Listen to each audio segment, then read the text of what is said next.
So why is fasting different for women? Men, your primary hormone is testosterone. For women, that's not the case. We have 3 hormones. We have estrogen, progesterone, and testosterone. There are times during your menstrual cycle to fast and times not to. And if we just make it really easy, the week before your period, don't fast. That's also the time you don't want to be killing yourself at the gym. You don't want to be partying all night long. Anytime cortisol goes high, progesterone goes shy. Dr. Mindy Pelz is a world-renowned women's health expert who's on a mission to empower people to believe in their bodies. She's a best-selling author of several books, including Fast Like a Girl, The Menopause Reset, and now her brand new book, Eat Like a Girl. I don't know why as soon as you sat in here, I got hungry. Is that just because of your energy? You give off big plate energy, or is it the cookbook? I don't know. Oh my God. Usually it's the opposite. Like people with Fast Like a Girl, people are like, you eat? I'm like, did you not read the book? It was about cycling, fasting in and out. So but when I eat, yeah, I eat. That's right. That's right. That's what this is all about. Yeah. I will take, that's the biggest compliment. Great. Let's bring some food in. Let's go. We could do that. Listen, I'm so excited to talk to you. Thank you. You are one of my favorite people in this space. Thank you. And right now, we need your help. Yeah. All right.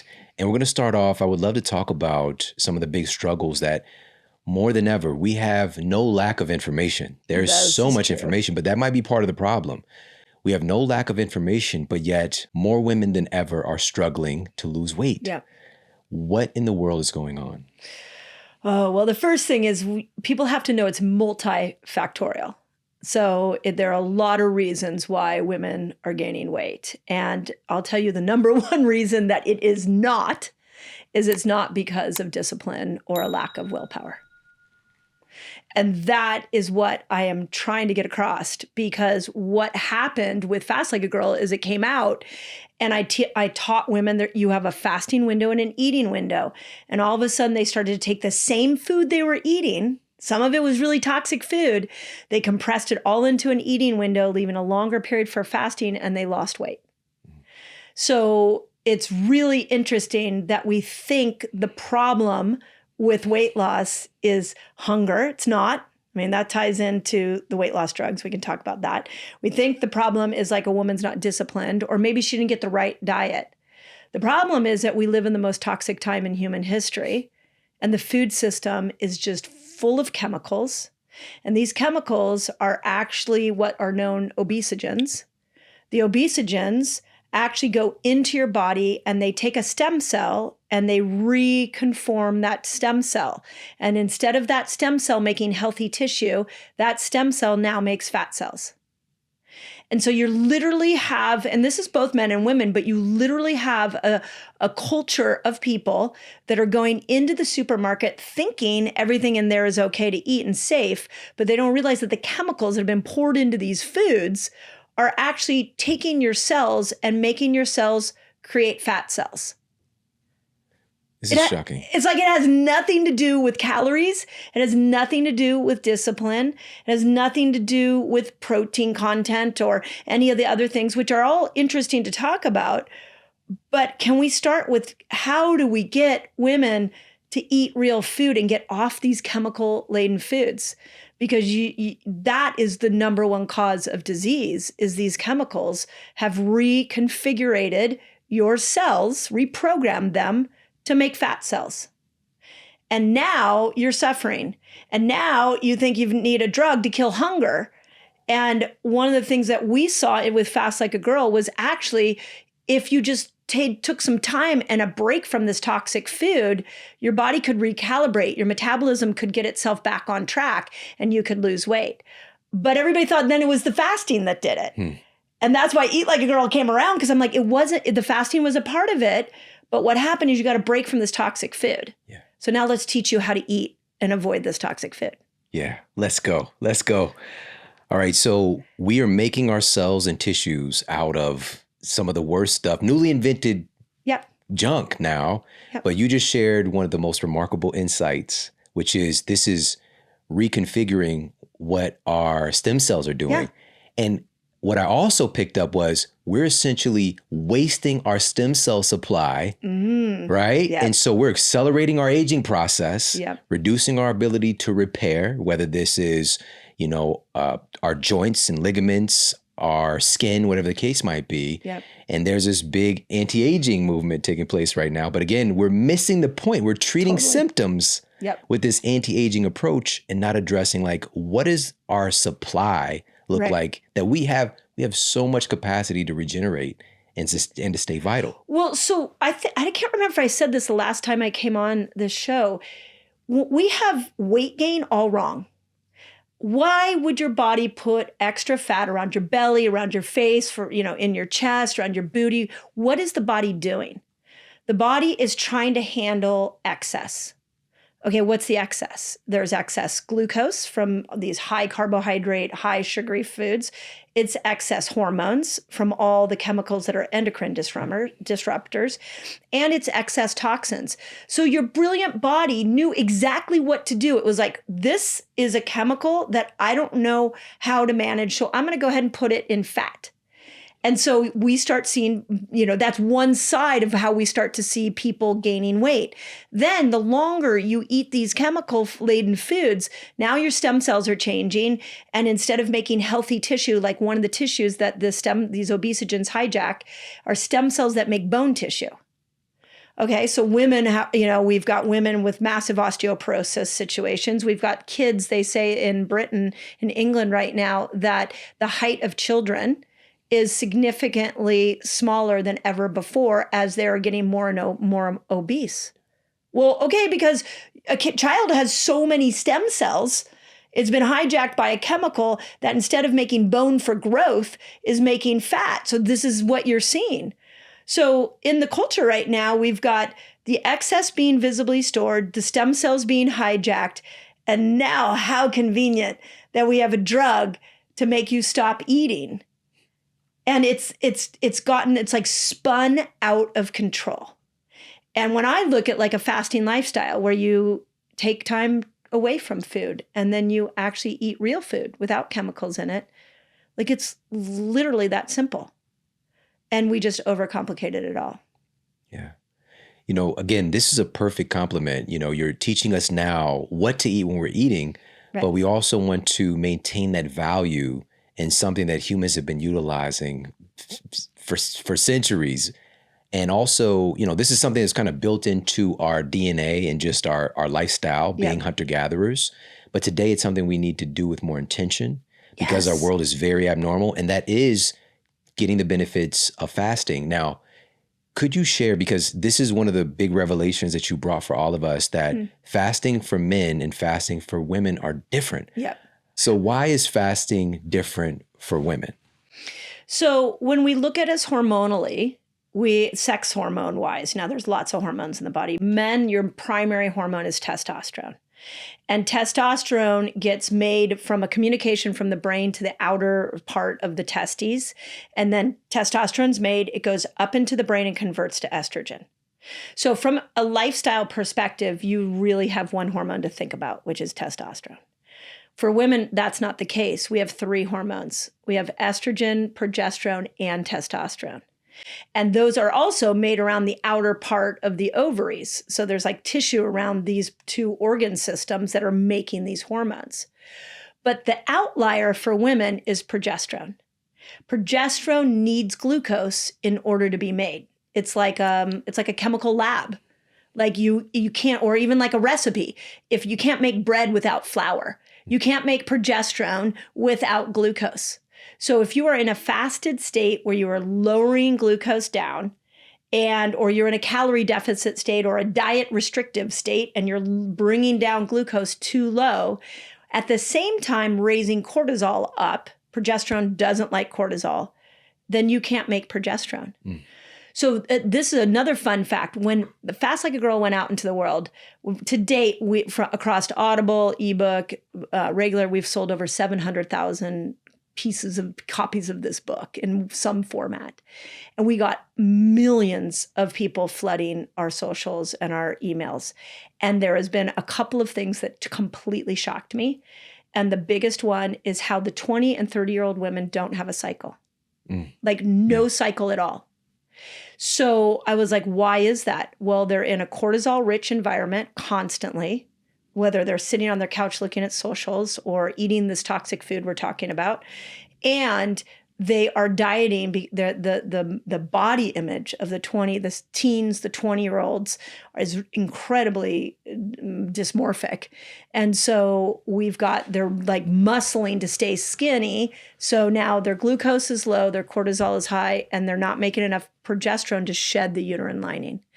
And in the uterine lining, when you actually shed blood, there are 4 major environmental toxins. There's BPA plastics, phthalates, there's forever chemicals, and there's pesticides. They have measured that in menstrual blood. Like we have a massive problem when we look at the 20-year-olds who don't have a cycle. We're talking about the ability to reproduce. Right. We're talking about also all these issues are going to clearly, and this is the great thing about this time now, lead to issues with menopause. Right. Later on. And so how do we fix this mess? Because, just even hearing this, there is a requirement for glucose for progesterone. Yep. Now, how would fasting be different? How would we frame that fast? Because again, a woman might just be like, I'm just going to do what my husband's doing. Right. And have this whatever window. And also it's every day of the week in perpetuity. Yeah. Yeah. And it's just like, this is just what I'm doing. And my husband's dropping weight right. and I'm not. Yeah. And I don't feel as good. He's got all this energy. What would a woman do differently to really extract the benefits? So I think to make it as simple as possible, with Fast Like a Girl, I introduced something called the fasting cycle, where I was explaining there are times during your menstrual cycle to fast and times not to. And if we just make it really easy, the week before your period, don't fast. Like that is progesterone's moment. She needs to peak in order for that uterine lining to shed. I would also say if you're listening to this and you have, an irregular cycle, that's also the time you don't want to be like killing yourself at the gym. You don't want to be partying all night long. Like anytime cortisol goes high, progesterone goes shy. So you got to make sure that whenever your progesterone's coming in during your cycle, that you're not in these extreme habits. So that's the first thing. But then with menopausal women, we still have to think about progesterone. You're getting less of it as you go on. You just need to make sure that you're not fasting every day of the week. And surprisingly, once people found fasting, I couldn't get them to stop. Right? Like most people would be like, I don't think I can fast. Well, let me tell you that where I sit, I'm trying to get people to make sure they don't fast too much, which again is why Eat Like a Girl was like, hey, everybody, can we talk about how to eat, make this really easy for you? So, but and men you guys don't have to think about that, you just have to, you fast. For men, I usually say, fast as much you want and every once in a while take a break. It's that simple. So again, this is not when your period starts. This is just prior. The week before. Yeah. It could be a game changer. Yeah. And then I also think during ovulation is another little 4-day window we shouldn't fast because you get a little, anytime progesterone comes in, like you shouldn't be fasting. So, when you think about the menstrual cycle, this one really has blown my mind, is during ovulation, your estrogen peaks, it hits its highest, then testosterone comes in. So for a woman, she only gets a big surge of testosterone during ovulation. So if you're with a woman, think about that. Like it's a 4-day window. She's got a lot of testosterone. And then there's a little bit of progesterone.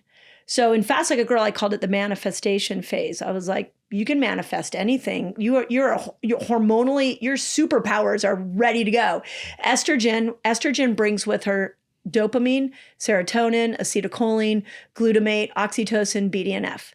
I call it her girl gang. She brings her girl gang with her. So the front half of your cycle, you feel a little more outgoing, a little more gregarious. You feel powerful. Estrogen peaks at ovulation. You're like, yes, I can do anything. And then she goes away. And then progesterone comes in, and progesterone's like the introverted hormone that's like, hey, you just want to chill on the couch, like grab some carbohydrates, let's watch a movie, like, and just want you to relax. So we have this real interesting swing as a woman, like we can be outgoing and we can be introverted.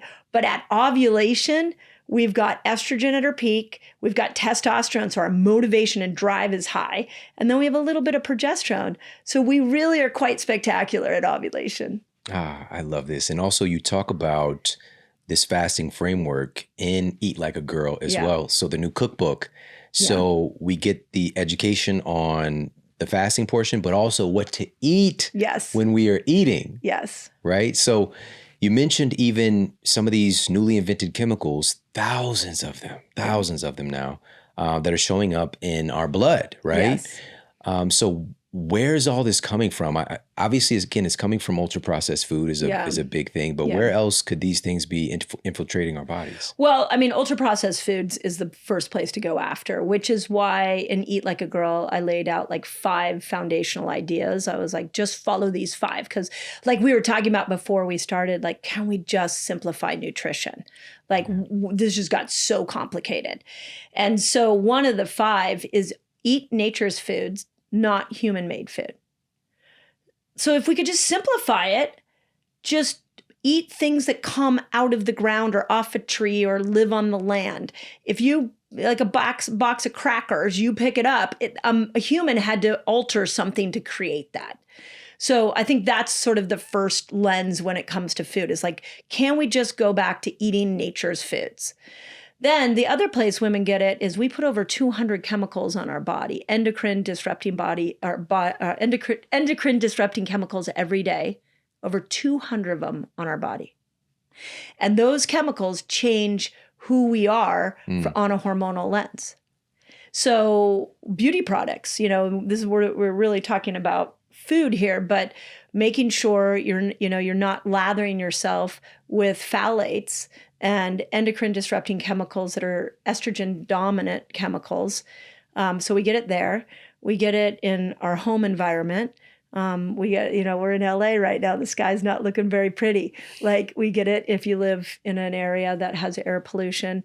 We're everywhere. We're getting these chemicals, but because a woman's body is more sensitive, women are struggling more than men. And the best way, and take this with total love, the best way that I've been saying is like a woman's body is like a violin and a man's body is like a ukulele. What do you think of that as a man? I get it. I could have said a kazoo. I gave you a little more. Our minds are connected because I was thinking kazoo. You gave us a lot of credit. Yeah. We could just one note. We're solid. That's right. Oh my gosh. Oh. Like if you really think about it, like we're just living, the female body is a very sophisticated machine. Yeah. Like it houses a baby. That's pretty damn cool. It's unbelievable. Yeah. Really, it's unbelievable. So when women put themselves in physically, emotionally, chemically toxic environments, we now have that machinery going off, whereas you don't have that problem. Yeah. And that is why books like this are necessary because women have to understand the machinery. Yeah. And now another aspect of that machinery is also the lipophilic nature of a lot of these chemicals. That's right. Just women are going to naturally have more body fat because of that, being able to produce life. That's right. And these things are, in a strange way, our body fat is protecting us. That's it. Right? And women have a greater capacity for that. And I think this is also why women consistently live longer than men. It's just the resilience and how the body handles things. But that doesn't mean you're thriving. Right. Yeah. And on the body fat thing, I can't remember if we talked about this the last time I was here. Women then go and look at themselves in the mirror and they shame themselves. They say horrible things about themselves. But if you actually knew what fat was, you could actually start to appreciate what your body's doing. Instead of looking at the fat around everywhere and going, oh my God, I'm undisciplined. I guess I couldn't follow the same diet my husband was doing or my friend was doing. What if you looked at your fat and said, thank you, body, for saving me. Thank you for not putting these toxins in my internal organs. Now let's work together to release it. Now you're in an energetic alignment with your body. But instead, that's not what women are doing. Let's talk about how to do it. Let's talk about how to, take back control of our biology. What do people have to look forward to with Eat Like a Girl? Yeah. So in the book, I'm really excited about these 5 principles, and I can run through them really quickly. I think we covered 2 of them, right? Yeah. And they work for men too, but again, because men can get away not following them better than women can. Kazoo alert. The kazoo can do it better. So it's blood sugar matters, calories don't. I think that hopefully in this day and age, people are catching on to that. Nature's food, not human-made food. This one's really interesting. And with your background in nutrition, I'm curious what you think. Eat for your microbes, not your taste buds. So most people don't realize that as your microbiome changes, so do your cravings.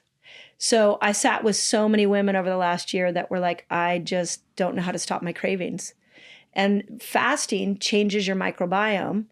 And if you actually go back into food and the first meal you eat, like I have a whole chapter in Eat Like a Girl called The First Meal Matters. So if that first meal is feeding your microbes, then you actually will change your cravings over time.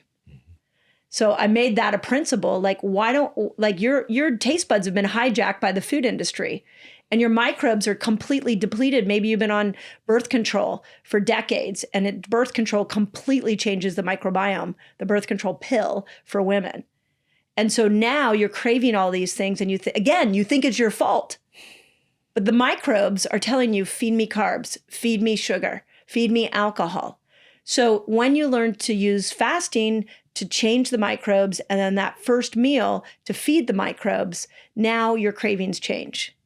So that's why that had to be a principle. Yeah, absolutely. And then the other 2 was protein is definitely the hero macronutrient. And then the last one about fat doesn't make you fat. And it's really rebranding how we look not only at fat in food, but fat when we look in the mirror. Let's talk a little bit more about that protein aspect. Yeah. There were some researchers not too long ago published some data looking at how protein, specifically the first meal of the day, led to dramatic increases in satiety hormones, kind of just, again, mirroring what you were just talking about with the microbiome, but also that protein fraction as well, specifically that first meal of the day. Yep. Why is protein the master macronutrient? So the first thing, I know we can, it's really trendy right now to talk about, 30 grams of protein. Everybody should have that. And I like that, but I like to make things simple. So in Eat Like a Girl, I have a list of what I call the key 24. There are 24 nutrients that you need to make hormones, and 9 of them are amino acids. So if you are not getting enough protein, you are not getting enough amino acids, and you don't have the right nutrients to even make a hormone. So we've got to bring protein back into the conversation. And protein can be found in plants. This isn't a meat. For Eat Like a Girl, I literally hired 2 chefs. One is a plant-based master chef for the Four Seasons Hotel, beautiful woman. And the other one is an omnivore chef who studied and learned how to eat or how to cook meat from the elder women in Spain. So I brought these 2 culinary giants together. And I was like, one of the things I sat down with them is I'm like, amino acids, protein, every single one of these recipes has to have a good amount of protein. And my plant-based gal was like, well, there's 23,000 edible plants on our earth. And she's like, let me pull out the ones that are the most protein rich. And she put them in all of them. And my omnivore chef was like, why don't I just do a big variety of meat so we can get other types of amino acids in? So the reason women need protein is for that amino acid punch. But then we've got to make sure that you're not just eating a cheeseburger every day. So I think that is the important thing is that if you don't get enough protein, you don't have enough amino acids. If you don't have enough amino acids, you're not going to make hormones. Yeah. That's simple. Yeah. Some of these hormones are peptide hormones specifically, and like insulin, for example. Right. you kind of need it. Yeah. If you're not providing those amino acids, you can't make it. HGH is another one. Yep. Thyroid hormone, that's another one. Thyroxine.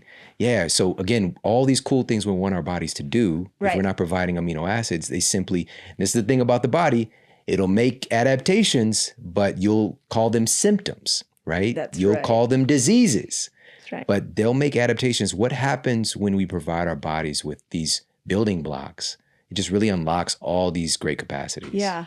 And you know, not to beat a dead horse, although it's not dead, is the weight loss drugs that when I've sat with so many people and I asked them, tell me what the biggest changes that you're noticing with these drugs. They're like, I'm just not hungry anymore. Okay, this concerns me because like some people are like, I can barely eat a meal. Like when they first do the shot, like the first couple of days, they're like, I'm just not hungry at all. And then my hunger picks up as the shot wears off. And my thought is, okay, how are you getting your key 24 in? If you're not getting your key 24, you may be losing weight, but how are you going to make hormones? You need food to make hormones. So like fasting was about let's create the environment in which these hormones can thrive. And eating is like hormonal medicine. So they go hand in hand. Yeah. This is such a huge part of this conversation, which is, you know, we have some people that are an anomaly in this. I'd say they're like less than 5% of folks that are really mindful of like, okay, I'm utilizing these new semaglutide drugs and like I'm really focused on when I am eating, getting high quality sources of protein and all my macro and micronutrients that I need to create all my hormones and all this. It's very, very rare that that's happening because it's not coming along with the packaging of the drug. It's not about that. No. Well, so if you think about that, the first thing is like people who are taking the drugs don't really fully get why they gained weight. So that's why I love how we opened up this conversation. Like, let's just all be on the same page as to why you gained weight and you not being disciplined enough. Let's just take that off the table for this moment. But now you killed your hunger. Mm-hmm. Killed it. Yeah. So what are you doing for nutrients? And long term, what is that going to look like? So the best thing would be make sure you're cleaning up your lifestyle, but you might have to eat even though you're not hungry so you can get these nutrients in. Or you could do it in supplementation, but the goal of life is not to just supplement. The goal of a healthy foundational life, like you know, is good quality food with good quality people. And that is health. It's not avoiding all of that. Yeah. An important question should be, what is my hunger trying to teach me? Yeah. You know, because you just mentioned it's getting killed, something that biologically we evolved to have this very important biochemical feedback that would drive us to search for certain nutrients, really, you know, and we can talk about how cravings kind of evolved in that as well. Our bodies syncing out through something like this kind of nutrient tagging that takes place when we eat a certain food, right? Right. Post-ingestive feedback. And, you know, maybe our bodies are becoming deficient in certain key amino acids and selenium and whatever the case might be. And we develop a craving for a certain type of nuts or, you know, like a Brazil nut, for example. Right. And, you know, that's driving us to go and get those nutrients in. But ultra processed foods have hijacked that data because our bodies, if we've ever had the Brazil nut and we're living in a normal environment, we know that we can get the selenium from there. Yeah. You know, and so we might have a craving. Yeah. Right. Just a small amount. Yeah. But now, of course, those cravings could be for Oreo cookies, or those cravings could be for, you know, some fruit punch, or they could be for some chips, whatever the case might be. And we start to mistake, and the water starts to get muddied up on our real, like the truth about our hunger, the truth about our cravings. That is actually our bodies trying to help us to regenerate, trying to help us to repair, trying to help us to heal. Yes. But now we just come in with a blunt instrument and kill the hunger. Right. What do you think's going to happen? Yeah. Which is what we see in the data. Right. The only long-term study that's been conducted, all the patients in the study, yes, it worked effective. It was incredibly effective for weight loss, but they gained back 2/3 of that weight within the same amount of time. Yeah. The weight just starts coming back once the test subjects come off the drug. Yeah. Because we're not really addressing that biology in the first place. Yeah. I was recently with a childhood friend who has lost a significant amount of weight on the weight loss drugs. And he has also changed what he's eating, and he's also changed his working out. And he's been on the drugs for 2 years now. and his doctor said, hey, it's time to get off. And I asked him, I was like, can you let me know how that goes? There's an example of somebody who's eating well. Now it's a man, so we might see that these are going to be different for men and women, but he's eating well and he's exercising. If he gains the weight back, then in my opinion, that was a total failure. If he's able to use his lifestyle now to keep him where it's at, now maybe we could look at it as a temporary tool. Yeah. To assist you. But right now, we have this huge obesity epidemic that nobody's really addressing the fact that the ultra-processed foods created it. Yeah. And they hijacked our taste buds. So now we can only get pleasure from really rich, dopamine-rich foods. And now we've completely disconnected ourselves from our own healing power by adding these drugs in. Like, we're further away from understanding that the body heals itself and using nutrition to do that than we've ever been. All right, let's dig in a little bit more on when we are eating and all this good stuff here in Eat Like a Girl. By the way, these pictures are gorge. They're gorgeous. Thank you. Gorgeous pictures. Thank you. And you mentioned something really important that I don't think a lot of people think about, especially in the context of a cookbook, which is what makes this so unique, is that yes, we have the deliciousness checked, but also there's this very intentional emphasis on protein. Yep. And also a wide variety of proteins. And so what I'm hearing also with the incredible chefs that you got together was you're being inclusive as well of the different diet frameworks. Yeah. Because that's another thing. Like, we've got all this diet dogma, everybody's separating these camps. This is one of the reasons that I really like you is because you are considerate of that and you're inviting everybody to the dinner table. Yeah. Oh, I love the way you say that. Thank you. That was a huge compliment.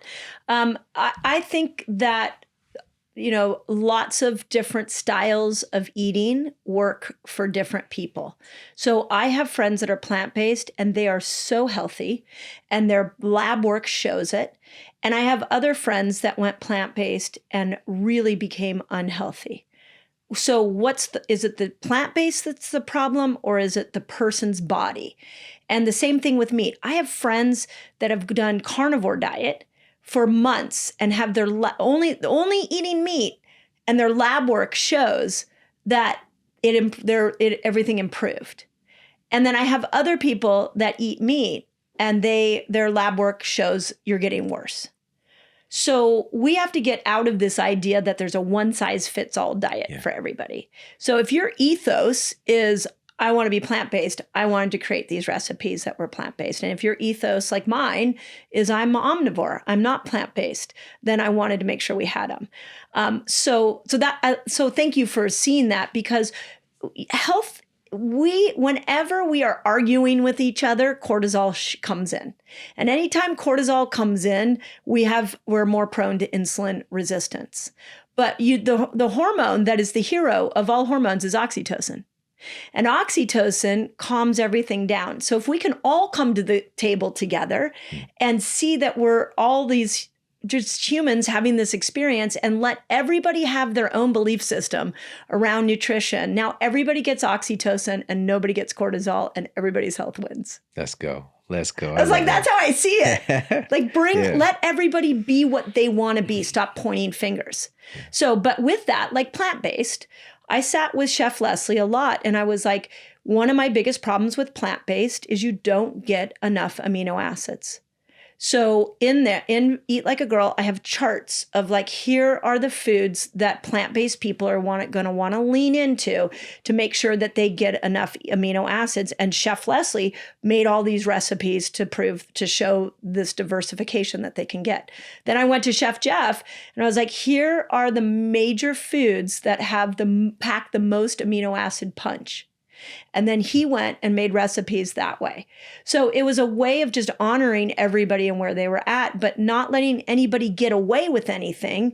Because like for omnivores, if you eat meat and you're eating conventional meat, that's a little bit of a problem. If it has hormones in it and antibiotics, that's not great.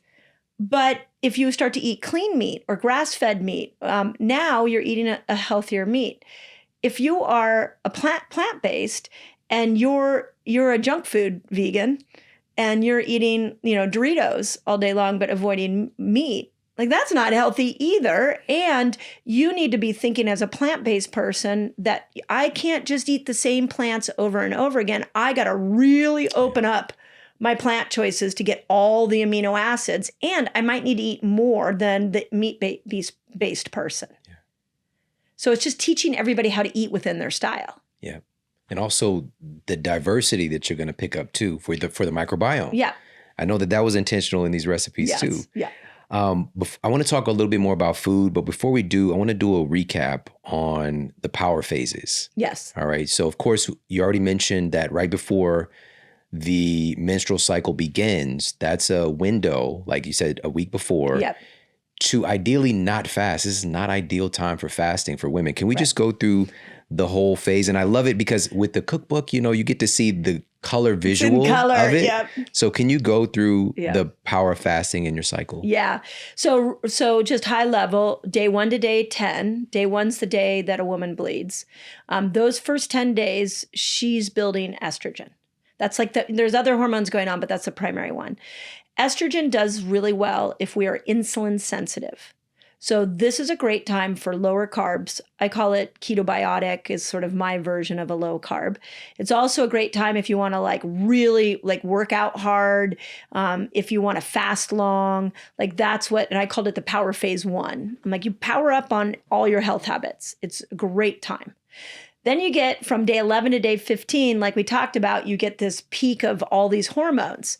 This one's really interesting, and I don't think we talked about this last time, which is once you've made a hormone, that's not the end of the hormonal story. You've actually got to break that hormone down into a usable part. Kind of like if I'm got a big document and I've got to send it, I have to compress it before I can send it via email. So it's the same thing. You've got all these hormones that are in your system right now. So for that 5-day period, you need to feed your microbiome and support your liver so it can break those hormones down into usable parts to go into the different cells. So you get, go ahead. So with that being said, so day 1 through 10, what does that fasting window look like? You can go anywhere from 12 hours to 72. Okay. And then with that next 5 days, the manifestation phase, what does that look like? Yeah. Fasting window, I usually say keep it about 15 hours. Okay. You can still fast, just don't go really crazy, and start to eat foods that support your microbiome and your liver. Got it. And also, again, this would be a time where you don't necessarily do the fasting, something that's as structured. You wouldn't pop a 3-day water fast into ovulation. You can go 15 hours max, but more than that, now you're out of sync with your feminine body. That's such a great tip. Thank you. Mm-hmm. Okay. Now we have power phase 2 after that. So you come out of ovulation, your hormones drop, and now you're day 17, you're like day 16 until day 19. You can power up on a keto diet, go lower carb. You can do longer fasts. You can work out a ton. So it's another moment. That's why I called it a power phase 2. And then day 20, here comes progesterone. She's coming in and she needs glucose and she needs cortisol to be low. So you got to bring up your carbohydrate load. Now we can talk about the type of carbohydrate, and you got to stop fasting. So it's the week before your period that you really have to think about, how do I eat more carbs? But this is nature's carbs again. This is not breads, pastas, cakes, cookies, crackers, but every single woman I know on this planet, I maybe there's a few that don't say this, but so many women are like, I crave carbs the week before my period starts. Yeah, because your body's so smart. Mm-hmm. It's like, give me some carbohydrates because I need glucose so that I can make this miraculous hormone called progesterone so that your uterine lining can shed. And then we villainize that. We're like, I don't know. I just can't stick to my diet the week before my period. I don't know why. All I want to do is eat carbs. Yeah, because your body is designed that way. So you mentioned the type of carbs to go for. So what does that look like? In the context of this book, I'm just looking here at these pancakes. Pumpkin protein pancakes. I would imagine we can get some nice carbs from here. Oh yeah, the desserts in there, and this people with a sweet tooth is incredible. So the carbs I like are the pumpkin protein pancakes were Chef Leslie's contribution, and I told her squashes. We need I call them hormone feasting days. When we need to bring glucose up, we need to do it through things like squashes. Mm-hmm. The other thing you'll see a ton in there is my favorite food on the planet, which is a sweet potato. Mm. Sweet potatoes are incredible for helping make progesterone. Mm-hmm. And then even dates. Dates are really interesting because they'll raise your blood sugar. But if you look at the attributes of a date, they are incredible for hormonal health and really important to bring dates in. But all of a sudden, the keto heads out there are like, no dates, we're going to spike your blood sugar. So we have like a chocolate date bark in there. And there's like a maple caramel sauce that we put in there. So we really tried to use, my chefs are incredible. We tried to use what you need. And then I just put them under, here's what you need on a low carb moment. And here's what you need on a high carb moment. Again, we've got a bunch of great sources, intelligent sources for carbohydrates, so many different things. You're even using some quinoa dishes in here, getting a nice variety and plenty of like incredible flavors and diversity. These chefs did their thing. You did your thing. Yeah, thank you. So with that being said, do you have what are a couple of your favorite breakfast items? And I want to know also your favorite dinners and snacks. And I know this can be hard. Yeah. Because sometimes choosing the recipes is like choosing with your kids, who's your favorite? But you probably got a favorite. Yeah, well, the pumpkin protein pancakes, I can't, for breakfast, definitely. I'm a pancake lover. And I wanted everything in there to be gluten-free.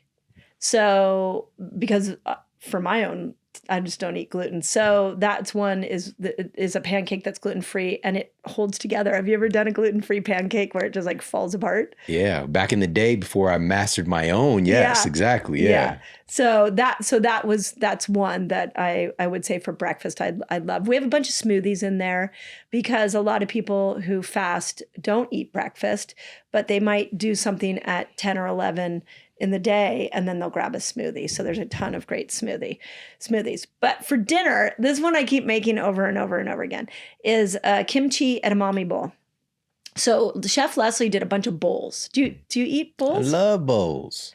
It's such a smart way to get all the food in there. Yeah. And then we did it with quinoa, which is a way better source of protein than rice. It's complete protein grain. Yeah. Quinoa is really an excellent fuel source that doesn't get enough credit. So it has quinoa and then it has kimchi, which there's a lot of fermented foods in there. A lot of how do you make fermented foods in there, because fermented foods are a probiotic that add bacteria in. But kimchi is really interesting because it has that extra spice. And the extra spice can actually speed up your metabolism.